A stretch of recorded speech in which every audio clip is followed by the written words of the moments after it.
ਨਮਸਕਾਰ, ਆਦਾਬ, ਸਤਿ ਸ਼੍ਰੀ ਅਕਾਲ। ਮੈਂ ਹਰਲੀਨ ਕੌਰ, ਪੰਜਾਬੀ ਦੀ ਅਧਿਆਪਕਾ, ਇੱਕ ਵਾਰ ਫਿਰ ਕਿਤਾਬਾਂ ਦੇ ਕੁਝ ਪੰਨੇ ਤੁਹਾਡੇ ਨਾਲ ਸਾਂਝੇ ਕਰਨ ਲਈ ਹਾਜ਼ਰ ਹਾਂ। ਪੰਜਾਬੀ ਭਾਸ਼ਾ, ਇਤਿਹਾਸ ਅਤੇ ਸੱਭਿਆਚਾਰ ਨੂੰ ਸੁਰੱਖਿਅਤ ਰੱਖਣ ਅਤੇ ਬਿਹਤਰ ਢੰਗ ਨਾਲ ਸਮਝਣ ਲਈ ਆਪਣੀ ਮਾਂ ਬੋਲੀ ਰਾਹੀਂ ਪੀੜ੍ਹੀਆਂ ਨੂੰ ਜੋੜਨ ਲਈ ਮੈਂ ਯਤਨਸ਼ੀਲ ਹਾਂ। ਮੇਰਾ ਤਜਰਬਾ ਹੈ, ਤੁਹਾਡਾ ਵੀ ਹੋਏਗਾ, ਕਿ ਕੋਈ ਗੱਲ ਸਮਝਾਉਣ ਲਈ ਢੁਕਵੀਂ ਉਦਾਹਰਨ ਬੜੀ ਮਦਦਗਾਰ ਸਾਬਤ ਹੁੰਦੀ ਹੈ। ਜੀਵਨ ਵਿੱਚ ਆਪਣੀ ਗੱਲ ਦਾ ਵਜ਼ਨ ਅਤੇ ਪ੍ਰਭਾਵ ਵਧਾਉਣ ਲਈ ਅਕਸਰ ਉਦਾਹਰਨਾਂ ਵਰਤੀਆਂ ਜਾਂਦੀਆਂ ਹਨ। ਉਦਾਹਰਨਾਂ ਕਿਸੇ ਦੀ ਮਲਕੀਅਤ ਨਹੀਂ ਹੁੰਦੀਆਂ। ਇਹਨਾਂ ਦਾ ਮਾਲਕ ਉਹ ਹੁੰਦਾ ਹੈ ਜਿਹੜਾ ਇਹਨਾਂ ਨੂੰ ਅਸਰਦਾਰ ਢੰਗ ਨਾਲ ਢੁਕਵੀਂ ਸਥਿਤੀ ਉਸਾਰ ਕੇ ਆਪਣੀ ਗੱਲਬਾਤ ਵਿੱਚ ਗੁਣਦਾ ਹੈ ਅਤੇ ਆਪਣੀ ਬਣਾ ਕੇ ਪਰੋਸਦਾ ਹੈ। ਅਜਿਹੀਆਂ ਕੁਝ ਉਦਾਹਰਨਾਂ ਤੁਹਾਡੇ ਨਾਲ ਸਾਂਝੇ ਕਰਨ ਦੀ ਕੋਸ਼ਿਸ਼ ਕਰਾਂਗੀ। ਅੱਜ ਦੀ ਸ਼ੁਰੂਆਤ ਅਰਦਾਸ ਤੋਂ ਕਰਦੇ ਹਾਂ। ਹਰ ਰੋਜ਼ ਸਵੇਰੇ ਸਵੇਰੇ ਇੱਕ ਛੋਟੀ ਕੁੜੀ ਮੰਦਰ ਵਿੱਚ ਆਉਂਦੀ ਅਤੇ ਮੂਰਤੀ ਅੱਗੇ ਖੜੀ ਹੁੰਦੀ। ਅੱਖਾਂ ਬੰਦ ਕਰਕੇ ਅਤੇ ਹੱਥ ਜੋੜ ਕੇ ਕੁਝ ਮਿੰਟਾਂ ਲਈ ਕੁਝ ਬੁੜਬੁੜਾਉਂਦੀ। ਫਿਰ ਅੱਖਾਂ ਖੋਲ੍ਹਦੀ, ਮੱਥਾ ਟੇਕਦੀ, ਮੁਸਕਰਾਉਂਦੀ ਅਤੇ ਦੌੜਦੀ ਬਾਹਰ ਨਿਕਲ ਜਾਂਦੀ। ਮੰਦਰ ਦਾ ਪੁਜਾਰੀ ਉਸ ਨੂੰ ਦੇਖ ਰਿਹਾ ਸੀ ਅਤੇ ਉਤਸੁਕ ਸੀ ਕਿ ਉਹ ਕੀ ਕਰ ਰਹੀ ਸੀ। ਉਸਨੇ ਮਹਿਸੂਸ ਕੀਤਾ ਕਿ ਉਹ ਧਰਮ ਦੇ ਡੂੰਘੇ ਅਰਥਾਂ ਨੂੰ ਜਾਣਨ ਲਈ ਬਹੁਤ ਛੋਟੀ ਸੀ ਅਤੇ ਉਹ ਸ਼ਾਇਦ ਹੀ ਕੋਈ ਪ੍ਰਾਰਥਨਾ ਜਾਣ ਸਕੇ। ਪਰ ਫਿਰ ਉਹ ਹਰ ਰੋਜ਼ ਸਵੇਰੇ ਮੰਦਰ ਵਿੱਚ ਕੀ ਕਰ ਰਹੀ ਸੀ? ਕੁਝ ਦਿਨ ਬੀਤ ਗਏ ਅਤੇ ਪੁਜਾਰੀ ਉਸ ਦੇ ਵਿਵਹਾਰ ਬਾਰੇ ਹੋਰ ਜਾਣਨ ਲਈ ਉਤਸੁਕ ਹੋ ਗਏ। ਇੱਕ ਦਿਨ ਸਵੇਰੇ ਪੁਜਾਰੀ ਲੜਕੀ ਤੋਂ ਪਹਿਲਾਂ ਉੱਥੇ ਪਹੁੰਚ ਗਏ ਤੇ ਉਸ ਦੀ ਰਸਮ ਪੂਰੀ ਹੋਣ ਦੀ ਉਡੀਕ ਕਰ ਰਹੇ ਸੀ। ਉਸਨੇ ਉਸ ਦੇ ਸਿਰ ਤੇ ਹੱਥ ਰੱਖ ਕੇ ਕਿਹਾ, "ਮੇਰੀ ਬੱਚੀ, ਮੈਂ ਤੁਹਾਨੂੰ ਪਿਛਲੇ ਕਈ ਦਿਨਾਂ ਤੋਂ ਦੇਖ ਰਿਹਾ ਹਾਂ। ਤੁਸੀਂ ਇੱਥੇ ਰੋਜ਼ ਆਉਂਦੇ ਹੋ। ਤੁਸੀਂ ਕੀ ਕਰਦੇ ਹੋ?" "ਮੈਂ ਪ੍ਰਾਰਥਨਾ ਕਰਦੀ ਹਾਂ," ਉਸਨੇ ਸਵੈ ਇੱਛਾ ਨਾਲ ਕਿਹਾ। "ਕੀ ਤੁਸੀਂ ਕੋਈ ਪ੍ਰਾਰਥਨਾ ਜਾਣਦੇ ਹੋ?" ਪੁਜਾਰੀ ਨੇ ਆਪਣੀ ਆਵਾਜ਼ ਵਿੱਚ ਕੁਝ ਸ਼ੱਕ ਨਾਲ ਪੁੱਛਿਆ। "ਨਹੀਂ," ਕੁੜੀ ਨੇ ਜਵਾਬ ਦਿੱਤਾ। "ਫਿਰ ਤੁਸੀਂ ਰੋਜ਼ ਅੱਖਾਂ ਬੰਦ ਕਰਕੇ ਕੀ ਕਰ ਰਹੇ ਹੋ?" ਉਹ ਮੁਸਕਰਾਏ। ਬਹੁਤ ਹੀ ਮਾਸੂਮੀਅਤ ਨਾਲ ਕੁੜੀ ਨੇ ਕਿਹਾ, "ਮੈਨੂੰ ਕੋਈ ਪ੍ਰਾਰਥਨਾ ਨਹੀਂ ਪਤਾ, ਪਰ ਮੈਨੂੰ ABCDZ ਤੱਕ ਪਤਾ ਹੈ। ਮੈਂ ਇਸ ਨੂੰ 5 ਵਾਰ ਪੜ੍ਹਦੀ ਹਾਂ ਅਤੇ ਰੱਬ ਜੀ ਨੂੰ ਕਹਿੰਦੀ ਹਾਂ ਕਿ ਮੈਨੂੰ ਨਹੀਂ ਪਤਾ ਤੁਹਾਡੀ ਪ੍ਰਾਰਥਨਾ ਕੀ ਹੈ, ਪਰ ਇਹ ਇਹਨਾਂ ਅੱਖਰਾਂ ਤੋਂ ਬਾਹਰ ਨਹੀਂ ਹੋ ਸਕਦੀ। ਕਿਰਪਾ ਕਰਕੇ ਅੱਖਰਾਂ ਨੂੰ ਆਪਣੀ ਮਰਜ਼ੀ ਅਨੁਸਾਰ ਵਿਵਸਥਿਤ ਕਰੋ ਅਤੇ ਇਹੀ ਮੇਰੀ ਪ੍ਰਾਰਥਨਾ ਹੈ।" ਅਤੇ ਇਹ ਗੱਲ ਕਹਿ ਕੇ ਉਹ ਬਾਹਰ ਦੇ ਰਸਤੇ 'ਤੇ ਛਾਲ ਮਾਰਦੀ ਹੋਈ ਭੱਜ ਗਈ। ਪੁਜਾਰੀ ਉਜਾੜ ਵਿੱਚ ਭੱਜਦੇ ਹੋਏ ਗਾਇਬ ਹੋ ਕੇ ਬਹੁਤ ਦੇਰ ਤੱਕ ਉਸ ਨੂੰ ਦੇਖਦੇ ਰਹੇ ਤੇ ਉੱਥੇ ਗੂੰਗੇ ਜਿਹੇ ਖੜੇ ਰਹੇ। ਇਹ ਪਰਮਾਤਮਾ ਵਿੱਚ ਬੇਸ਼ਰਤ ਵਿਸ਼ਵਾਸ ਹੈ ਜੋ ਅਸੀਂ ਪ੍ਰਾਰਥਨਾ ਕਰਦੇ ਹਾਂ। ਮੈਂ ਆਪਣੀ ਹਰ ਰੋਜ਼ ਦੀ ਅਰਦਾਸ ਤੁਹਾਡੇ ਨਾਲ ਸਾਂਝੀ ਕਰਨਾ ਚਾਹੁੰਦੀ ਹਾਂ। ਦੀਨਬੰਧੂ ਦੀਨਾਨਾਥ, मेरी डोरी तेरे हाथ, दुख में सुख में मेरे प्रीतम, तेरी इच्छा पूर्ण हो, तुम ही सब कुछ जानो प्रीतम, तेरी इच्छा पूर्ण हो। ਅਗਲੀ ਕਹਾਣੀ, ਮੁਆਵਜ਼ਾ। ਬਿਲ ਗੇਟਸ ਨੂੰ ਕਿਸੇ ਨੇ ਪੁੱਛਿਆ, "ਤੁਸੀਂ ਦੁਨੀਆ ਦੇ ਸਭ ਤੋਂ ਅਮੀਰ ਆਦਮੀ ਹੋ, ਕੋਈ ਤੁਹਾਡੇ ਤੋਂ ਵੀ ਅਮੀਰ ਹੈ?" ਬਿਲ ਗੇਟਸ ਨੇ ਕਿਹਾ, "ਹਾਂ, ਇੱਕ ਹੈ। ਬਹੁਤ ਪੁਰਾਣੀ ਗੱਲ ਹੈ, ਜਦੋਂ ਮੇਰੇ ਕੋਲ ਪੈਸੇ ਨਹੀਂ ਸਨ ਤਾਂ ਮੈਂ ਨਿਊਯਾਰਕ ਹਵਾਈ ਅੱਡੇ 'ਤੇ ਅਖਬਾਰ ਲੈਣੀ ਚਾਹੁੰਦਾ ਸਾਂ, ਪਰ ਮੇਰੇ ਕੋਲ ਪੈਸੇ ਨਹੀਂ ਸਨ। ਜਦੋਂ ਮੈਂ ਖਾਲੀ ਜੇਬ ਫਰੋਲ ਕੇ ਚੱਲ ਪਿਆ ਤਾਂ ਅਖਬਾਰਾਂ ਵਾਲੇ ਲੜਕੇ ਨੇ ਮੈਨੂੰ ਜਦੋਂ ਅਖਬਾਰ ਫੜਾਈ ਤਾਂ ਮੈਂ ਕਿਹਾ, 'ਪੈਸੇ ਨਹੀਂ ਹਨ।' ਉਸਨੇ ਕਿਹਾ, "ਮੇਰੇ ਵੱਲੋਂ ਇਹ ਤੋਹਫ਼ਾ ਸਮਝ ਕੇ ਪ੍ਰਵਾਨ ਕਰੋ।" 3 ਮਹੀਨੇ ਮਗਰੋਂ ਫਿਰ ਐਵੇਂ ਵਾਪਰਿਆ। ਲੜਕੇ ਨੇ ਕਿਹਾ, "ਇਹ ਅਖਬਾਰ ਮੈਂ ਆਪਣੀ ਕਮਾਈ ਵਿੱਚੋਂ ਦੇ ਰਿਹਾ ਹਾਂ।"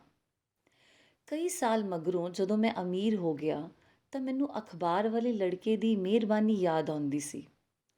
ਮੈਂ ਉਸ ਨੂੰ 1 ਮਹੀਨੇ ਦੀ ਭਾਲ ਮਗਰੋਂ ਲੱਭ ਲਿਆ। ਮੈਂ ਪੁੱਛਿਆ, ਤੂੰ ਮੈਨੂੰ ਜਾਣਦਾ ਹੈ? ਉਸਨੇ ਕਿਹਾ, ਹਾਂ, ਤੁਸੀਂ ਸੰਸਾਰ ਦੇ ਸਭ ਤੋਂ ਅਮੀਰ ਆਦਮੀ ਹੋ।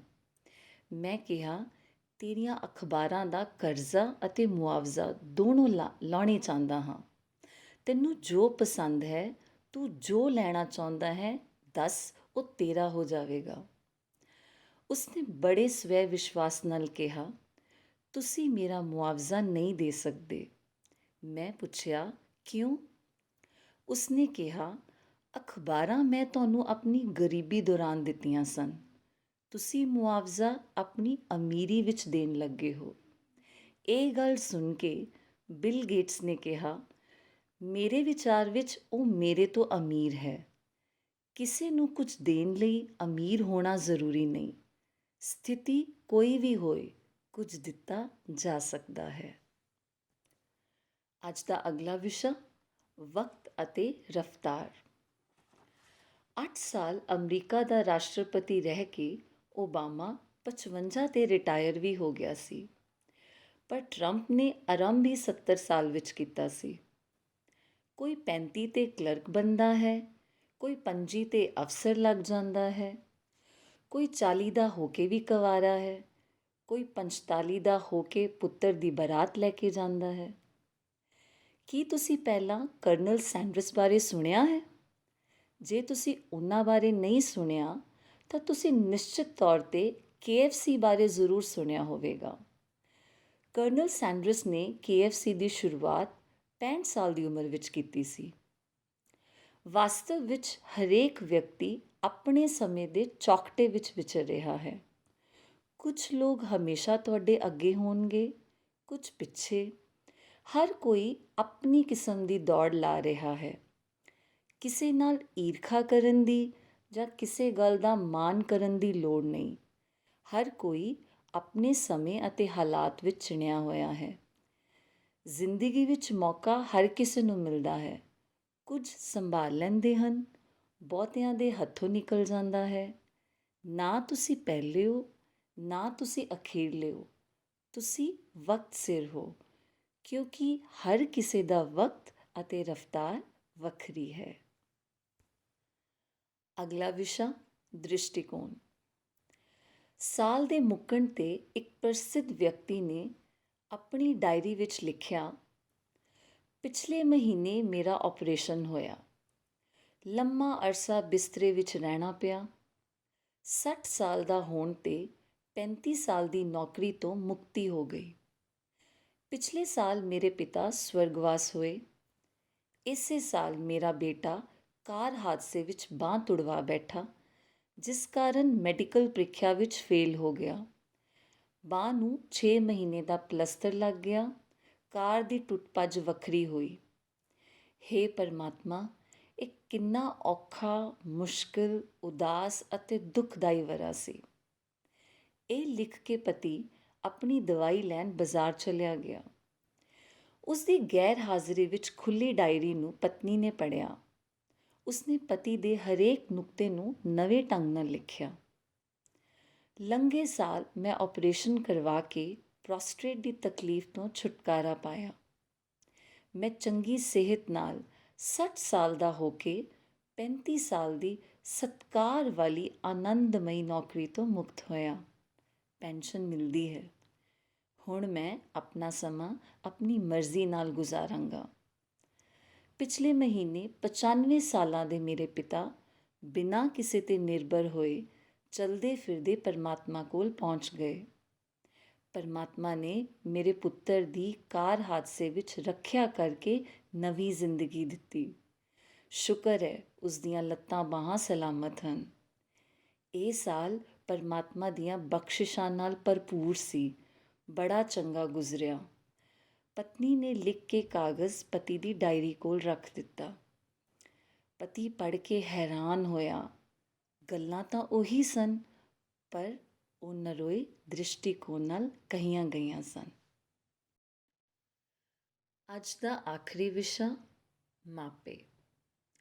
ਇੱਕ ਪੁੱਤਰ ਆਪਣੇ ਬਹੁਤ ਬਜ਼ੁਰਗ ਪਿਤਾ ਨੂੰ ਉਹਨਾਂ ਦੇ ਜਨਮ ਦਿਨ 'ਤੇ ਇੱਕ ਵਧੀਆ ਹੋਟਲ ਵਿੱਚ ਲੈ ਕੇ ਗਿਆ। ਪਿਤਾ ਬਜ਼ੁਰਗ ਹੋਣ ਕਰਕੇ ਠੀਕ ਢੰਗ ਨਾਲ ਖਾ ਨਹੀਂ ਸੀ ਸਕਦਾ, ਪਰ ਪੁੱਤਰ ਧੀਰਜ ਨਾਲ ਵੇਖਦਾ ਰਿਹਾ ਅਤੇ ਖਾਣ ਵਿੱਚ ਪਿਤਾ ਦੀ ਮਦਦ ਕਰਦਾ ਰਿਹਾ। ਆਲੇ ਦੁਆਲੇ ਬੈਠੇ ਲੋਕ ਹੈਰਾਨ ਹੋ ਗਏ ਸਨ। ਬਜ਼ੁਰਗ ਦੇ ਖਾਣ ਉਪਰੰਤ ਪੁੱਤਰ ਨੇ ਟੇਬਲ ਸਾਫ਼ ਕੀਤਾ ਅਤੇ ਪਿਤਾ ਨੂੰ ਹੱਥ ਮੂੰਹ ਧੋਣ ਵਾਲੇ ਕਮਰੇ ਵਿੱਚ ਲੈ ਗਿਆ, ਜਿੱਥੇ ਉਸਨੇ ਸਾਫ਼ ਸਫਾਈ ਕੀਤੀ ਅਤੇ ਆਪਣੇ ਪਿਤਾ ਨੂੰ ਸਵਾਰ ਕੇ ਬਾਹਰ ਲਿਆਂਦਾ। ਸਾਰੇ ਹਾਜ਼ਰ ਇਸਤਰੀਆਂ ਪੁਰਸ਼ ਵੇਖ ਕੇ ਹੈਰਾਨ ਸਨ ਕਿ ਉਹ ਆਪਣੇ ਪਿਤਾ ਦਾ ਇਤਨਾ ਧਿਆਨ ਰੱਖ ਰਿਹਾ ਸੀ।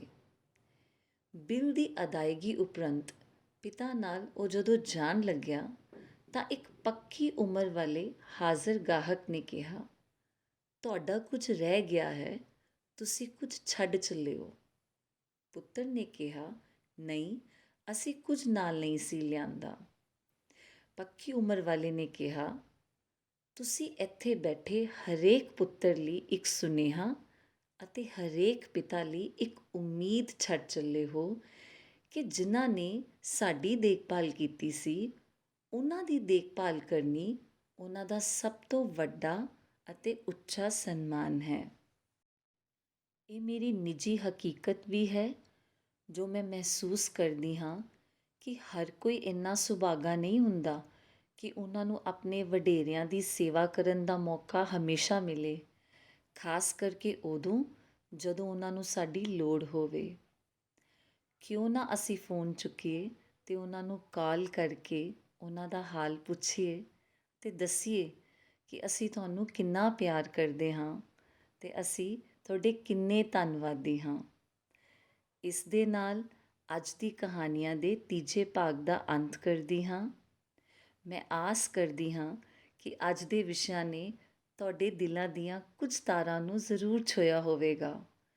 ਮੇਰੇ ਨਾਲ ਆਪਣੇ ਨਿੱਜੀ ਅਨੁਭਵ ਕਮੈਂਟਸ ਵਿੱਚ ਜ਼ਰੂਰ ਸਾਂਝਾ ਕਰਨਾ।